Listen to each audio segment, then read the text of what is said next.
नमस्कार, मैं हूं वीरेंद्र द्विवेदी और आप देख रहे हैं अधिकार एक्सप्रेस।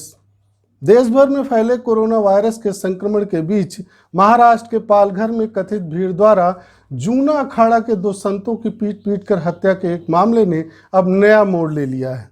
टीवी पत्रकार अर्णब गोस्वामी ने कांग्रेस अध्यक्ष सोनिया गांधी पर, स्वयं पर और उनकी पत्नी पर हमला करवाने का आरोप लगाया है। वहीं इससे पहले सोनिया गांधी पर टिप्पणी को लेकर कांग्रेस पार्टी अर्णब गोस्वामी पर देश के कई राज्यों में 100 से ज्यादा एफआईआर दर्ज करवा चुकी है, जिसकी सुनवाई सर्वोच्च न्यायालय में हुई।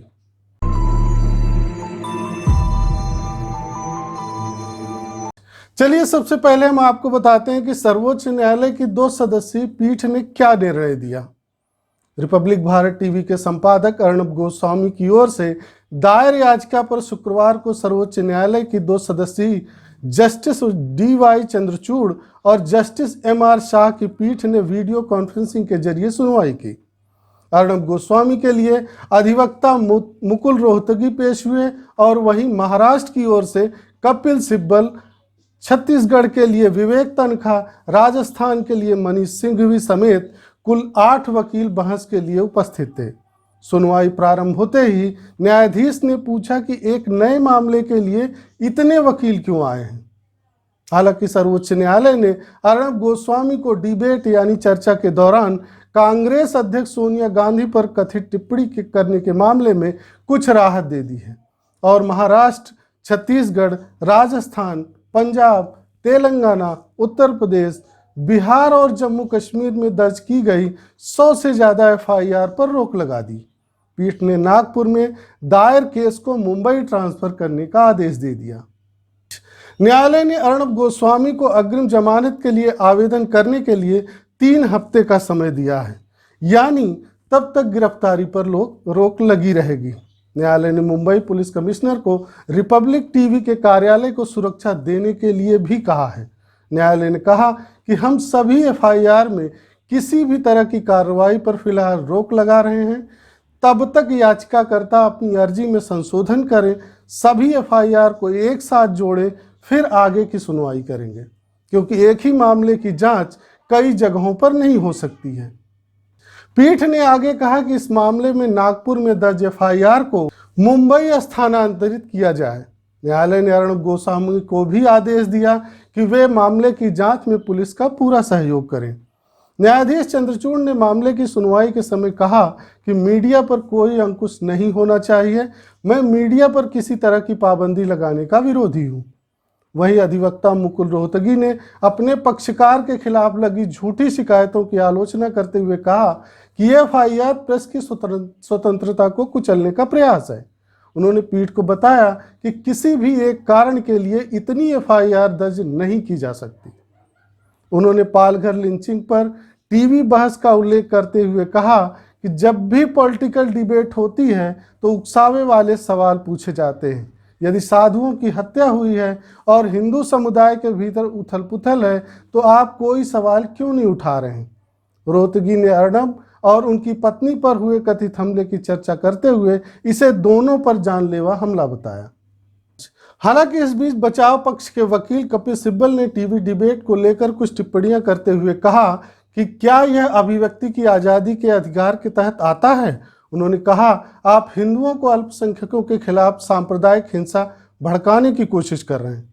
उन्होंने कहा कि अर्णब के ऐसे बयानों से सांप्रदायिक हिंसा पैदा हो रही है। ऐसे में यदि एफआईआर दर्ज की गई है तो इसे रोक सकते हैं, जांच होने दीजिए, इसमें क्या गलत है। आपको बता दें कि अर्णब गोस्वामी ने एफआईआर दर्ज करने के लिए किसी भी कार्रवाई पर रोक लगाने की मांग की थी। याचिका अनुच्छेद 19(1)(a) और 21 के तहत मौलिक अधिकारों की सुरक्षा के लिए संविधान के अनुच्छेद 32 के तहत दायर की गई थी।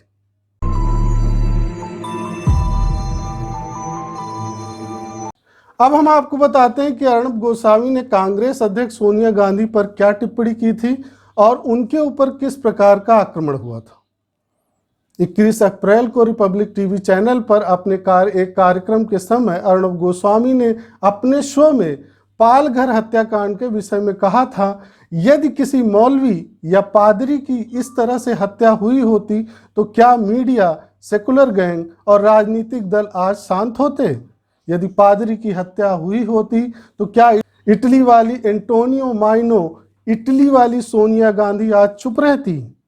इतना ही नहीं, उन्होंने कहा कि सोनिया गांधी तो खुश हैं, वो इटली में रिपोर्ट भेजेंगे कि देखो जहां पर मैंने सरकार बनाई है वहां पर हिंदू संतों को मरवा रही हूं, वहां से उन्हें वाहवाही मिलेगी, लोग कहेंगे कि वाह सोनिया गांधी ने अच्छा किया।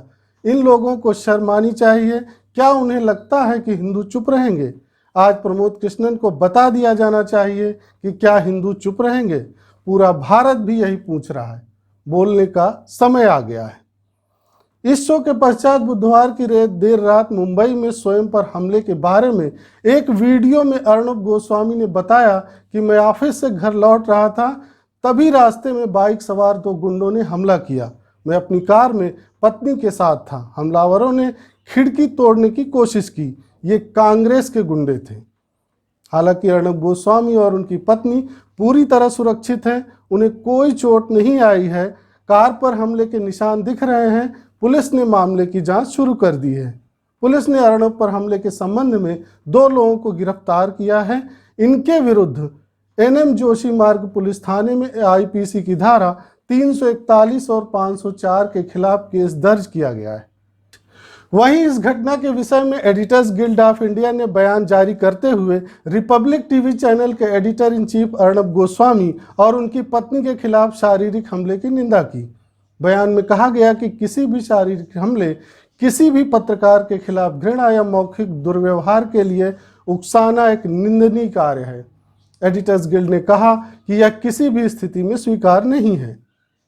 आपको बता दें कि अर्णब गोस्वामी ने हाल ही में एक लाइव शो के दौरान ही एडिटर्स गिल्ड ऑफ इंडिया से त्यागपत्र दे दिया था। अर्णब ने अपने इस्तीफे के लिए एडिटर्स गिल्ड ऑफ इंडिया के गिरते हुए मूल्यों को जिम्मेदार बताया था। उन्होंने कहा था कि एडिटर्स गिल्ड ऑफ इंडिया ने व्यक्तिगत पूर्वग्रहों के लिए नैतिकता से समझौता किया है। वह काफ़ी लंबे समय से एडिटर्स गिल्ड ऑफ इंडिया के सदस्य हैं, लेकिन अब यह मात्र कुछ लोगों का समूह है जिसमें फेक खबरों को फेक कहने का दम नहीं है। वहीं सूचना प्रसारण मंत्री प्रकाश जावड़ेकर ने भी हमले की निंदा करते हुए कहा कि हम वरिष्ठ पत्रकार अर्णब गोस्वामी पर हमले की निंदा करते हैं। हम किसी भी पत्रकार पर हमले की निंदा करते हैं। यह लोकतंत्र के खिलाफ है। जो लोग सहिष्णुता पर प्रवचन देते हैं वे उतने ही असहिष्णु हो गए हैं। यह अलोकतांत्रिक है। दूसरी ओर सोनिया गांधी पर अर्णब गोस्वामी की टिप्पणी के पश्चात कांग्रेस के नाराज नेता व कार्यकर्ता देश भर में अर्णब के खिलाफ एफआईआर दर्ज करवाने में लगे रहे। छत्तीसगढ़ के 27 जिलों में 101 एफआईआर दर्ज कराई गई। सबसे ज़्यादा दुर्ग में 12 एफआईआर दर्ज हुई। राजस्थान, दिल्ली, बंगाल, महाराष्ट्र, उत्तर प्रदेश, बिहार, जम्मू कश्मीर और पंजाब में भी मामले दर्ज कराए गए हैं। महाराष्ट्र के नागपुर में तो प्रदेश के ऊर्जा मंत्री नितिन राउत ने एफआईआर दर्ज कराई।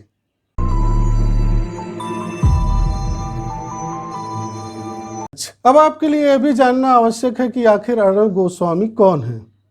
अर्णब गोस्वामी का जन्म असम के गुवाहाटी शहर में 9 अक्टूबर 1973 में हुआ था। उनके दादा रजनीकांत गोस्वामी एक वकील, कांग्रेस के नेता और एक स्वतंत्रता सेनानी थे, जबकि उनके पिता सेना में कर्नल थे। सेना से सेवानिवृत्त होने के पश्चात उन्होंने भाजपा के टिकट पर गुवाहाटी से चुनाव लड़ा था, लेकिन उन्हें कांग्रेस के उम्मीदवार भूपेंद्र कालिता से हार का सामना करना पड़ा था। अर्णब गोस्वामी ने 10वीं कक्षा की बोर्ड की परीक्षा माउंट सेंट मेरी स्कूल दिल्ली से और 12वीं कक्षा केंद्रीय विद्यालय जबलपुर से पूरी की थी। अर्णब ने स्नातक स्तर की पढ़ाई समाजशास्त्र में दिल्ली विश्वविद्यालय के हिंदू महाविद्यालय से की, जबकि अपनी मास्टर डिग्री यानी परास्नातक सामाजिक नृविज्ञान में ऑक्सफोर्ड विश्वविद्यालय के सेंट स्टीफेंस एंथोनी विश्वविद्यालय से पूरा किया। वे सन 2000 में कैम्ब्रिज विश्वविद्यालय के सिडनी सक्सेस कॉलेज के इंटरनेशनल स्टडीज विभाग में एक विजिटिंग फेलो थे। अर्णब गोस्वामी की पत्नी का नाम पिपी गोस्वामी है। उनका एक बेटा भी है। अर्णब गोस्वामी ने पत्रकारिता की शुरुआत द टेलीग्राफ कोलकाता से की, जहां पे उन्होंने 1 वर्ष तक समाचार पत्र के संपादक के रूप में काम किया। फिर उन्होंने 1995 से द टीवी में एक दैनिक समाचार के एंकर रूप में काम शुरू किया और फिर 1998 में एनडीटीवी से जुड़ गए। वे न्यूज़ आर नाम के कार्यक्रम की एंकरिंग करते थे, लेकिन वहां की नौकरी उनको रास नहीं आई और उन्होंने एनडीटीवी का दामन छोड़ दिया। वर्ष 2006 में उन्होंने टाइम्स नाउ नामक समाचार चैनल लॉन्च किया, जिसमें वो न्यूज़ आवर नामक कार्यक्रम के एंकर थे। इसके 10 वर्ष पश्चात उन्होंने स्वयं का चैनल रिपब्लिक टीवी प्रारंभ कर दिया, जिसके वह स्वयं संपादक हैं। आपको बता दें कि हर पत्रकार और मीडिया संगठन को संविधान के अनुच्छेद 19A के तहत संरक्षण प्राप्त है और उन पर हमला करना लोकतंत्र पर हमला है।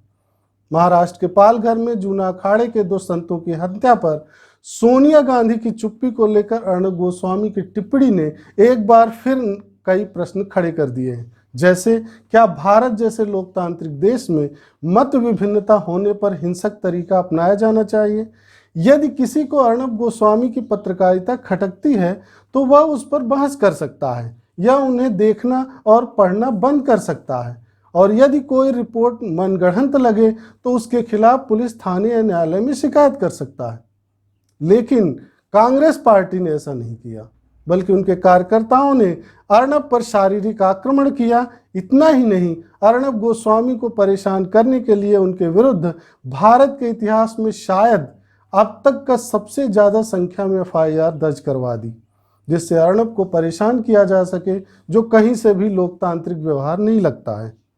देखा जाए तो यदि कांग्रेस वास्तव में अर्णब गोस्वामी के द्वारा की गई टिप्पणी के प्रति गंभीर होती तो वह उनके विरुद्ध केस यानी प्रकरण एक ही स्थान पर करती और सारे साक्ष्य और प्रमाण के साथ कोशिश करती कि केस अपनी परिणति तक पहुंचे और यदि अर्णब गोस्वामी दोषी हो तो उन्हें दंड मिले, लेकिन कांग्रेस पार्टी ने ऐसा नहीं किया। आज बस इतना ही। धन्यवाद। अधिकार एक्सप्रेस के नए वीडियो को देखने के लिए आप लाइक और सब्सक्राइब करें, साथ ही घंटी को जरूर दबाएं और लोक सेवा अधिकारों की स्वतंत्र पत्रकारिता के लिए हमारी मदद करें।